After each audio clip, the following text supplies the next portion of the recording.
Oh mon Dieu. Quel public, les amis. Comme disait Buzz Aldrin à Neil Armstrong qui descendait l'échelle du module lunaire, This is historique, Coco. Oui, je crois que c'est ça qu'il a dit, je suis pas très sûr. Oui, c'est dans la moiteur torride du studio Merlin que tout va se jouer à présent. Le dénouement de cette 54e édition de l'Équipée Sauvage, une émission hybride, à la frontière du journalisme et du divertissement, une émission qui casse les codes et épate nos invités, comme certainement Philippe Geluck aujourd'hui. C'est la seule émission de ma vie dont je suis sorti en me disant « T'as perdu ton temps, c'est pas... » Oui, oui, d'accord. Alors, très bien, le chat, la rumba du chat, voilà. Eva, dévoilons d'abord le choix de nos auditeurs. Alors, le choix des auditeurs, il y a une égalité. Une donc, égalité. ce sera un point C'est déjà pour arrivé. chacun. Et oui. Un point pour chacun. Et oui, un point pour Ève et un point pour Axel. Un point pour Ève, un point pour Axel. Alors attendez, ça complique tout. Oui, parce que non, nous ça avons le public aujourd'hui qui vote. Et alors, les 2 points du public vont à Alain Sirou. Alain Sirou. Le public aime voir Derrick en vrai. Hein. C'est pour ça qu'Alain a souvent des points en plus au dernier moment. Pour ma part, je donne mon point à Ève Roger. Car j'ai toujours rêvé de savoir ce qui se passait dans la tête des femmes qui partageaient ma vie. Oui, bon, bref. Mais vous le savez, ici, le dernier mot revient à notre invité d'honneur, Philippe Geluck. Votre voix compte triple. Alors attention, Poupou. Qui, selon vous, mérite d'être élu chroniqueur du jour? T'inquiète, Kiki. Alors, je voudrais d'abord m'excuser auprès de Axel de Tarlet et Jean-Philippe Ballas parce que, mais c'est peut-être dû à mon âge, mais j'ai oublié le sujet de leur chronique. J'aurais dû prendre des notes. Celle d'Alain Sirou était passionnante, mais mes 3 points iront à Ève Roger. Pourquoi ? Pourquoi il justifie son choix? C'est un teaser sur le volume 2.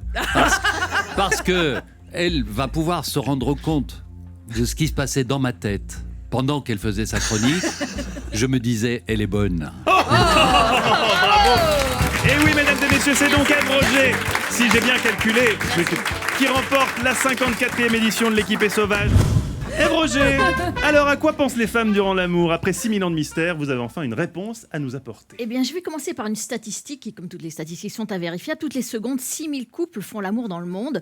Ça fait 36 000 depuis le début de cette chronique, j'ai compté il y a 6 secondes, et 32 millions depuis le début de votre émission, Mathieu. C'est beau. Et c'est en se demandant à quoi pensent tous ces amoureux sous la couette que Caroline Michel a décidé d'écrire ce petit livre formidable et illustré, publié au livre de poche, Sexe 1000 personnes, en référence aux 6000 couples, sous-titré « À quoi donc pensent les femmes pendant l'amour ?» 80 petits chapitres délicieux qui décrivent 80 situations différentes avec intelligence et profondeur. Alors, grâce à ce petit livre et aux témoignages que j'ai récupérés grâce à Caroline Baudry, on comprend que les femmes pensent évidemment à leur partenaire, à leurs sentiments, leurs sensations, leurs plaisirs, souvent, mais pas toujours. Et c'est le pas toujours, évidemment, qui m'intéresse. Alors, à quoi elle pense, Ève? Alors, on va commencer. Vous avez déjà débuté, Mathieu. On va commencer avec le syndrome du « qu'est-ce que je fais là ?» Ça nous est toutes arrivé. On y va, et puis, une fois qu'on y est, vous allez comprendre ce que je veux dire. Oh, le vécu, c'est terrible. Écoutant, vous allez écouter Raphaël, vous allez comprendre. Dès qu'on sent que le mec, il est en performance, dès qu'on sent que c'est vraiment un peu trop pris au sérieux, moi, ce genre de cas, je suis un peu... mais qu'est-ce que je fous là? Allez, abrège. Abrège.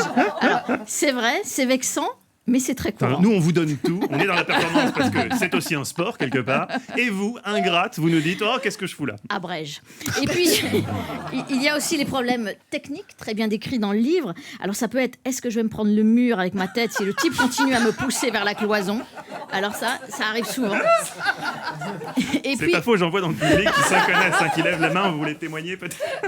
Et puis plus sérieusement, alors, parce que je vous dis, c'est un livre aussi qui est profond, c'est les questions de contraception. C'est est-ce que j'ai pas oublié ma pilule? Ou au contraire, pour les femmes qui veulent un enfant, un calendrier dans la tête, est-ce que c'est vraiment le bon jour pour l'ovulation? Et puis évidemment, qui dit technique sexuelle. Je vous renvoie au chapitre, la fellation, la panne.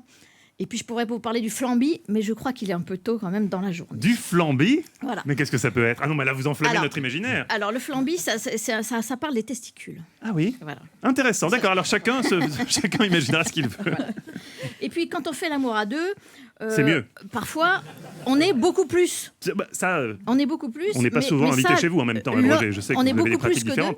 Et ça, l'homme l'ignore parce que qui est là aussi? Ah non, vous voulez dire Georges Clooney. Alors Georges Clooney, mais c'est surtout. Alors moi aussi, je pensais à ça au début, que c'était les fantasmes. Non, c'est qu'il y a les copines qui sont là, elles sont invisibles, elles sont là. On va écouter Laïa, écoutez. C'est vrai que quand je couche avec quelqu'un, je me dis tiens ça il faudra penser à le raconter, tiens ça c'était bien mais dans tous les cas il faudra penser à le dire. La première chose que je fais après c'est soit d'envoyer un message discrètement, soit d'appeler des amis pour leur raconter tout bien dans les détails. Voilà. Mais non. C'est extraordinaire, c'est un témoignage véridique, je l'ai pas fait écrire. Hein. Non, mais ce qui doit être vexant, c'est que la fille textote pendant l'acte oui. pour donner les impressions en direct. Il doit y avoir des petits emojis comme ça. Ou mais comme quel ça. âge elle a votre C'est des témoin trentenaires en général. Alors, il vaut mieux pas avoir de micro-pénis ou de zizine moineau, comme vous disiez, Philippe Gueluc, quand on est avec une jeune fille comme ça. Et puis, pendant l'amour, on pense aussi à des choses auxquelles on ne voudrait pas penser. Un chapitre délicieux qui s'appelle La chanson. Voilà à quoi pense la fille contre son gré. Ça, sans vouloir me fâcher avec Michel Sardou, qui lui-même, je crois, en a marre de chanter cette chanson. C'est la chanson qui vous coupe l'envie, je pense. C'est vrai ? Non, moi personnellement, je trouve ça tellement solennel et. Je suis sûre que ce soir vous allez y penser. Ça va être terrible. Mais qui vous dit que ce soir, pour moi, il va se passer quelque chose de ce côté-là, tous les jours, Mathieu. Eva ? Parce que c'est tous les jours. Vous savez. Alors voilà, ça s'appelle Sexe 1000 personnes. Je vous assure, c'est vraiment extraordinaire à lire. Ça coûte 10 €, c'est pas cher payé. Et on attend évidemment la suite. C'est pas une blague. À quoi pensent les hommes ? À quoi pensent les hommes ? Ça, je peux vous dire que je témoignerai volontiers de ce livre-là et vous serez pas déçus.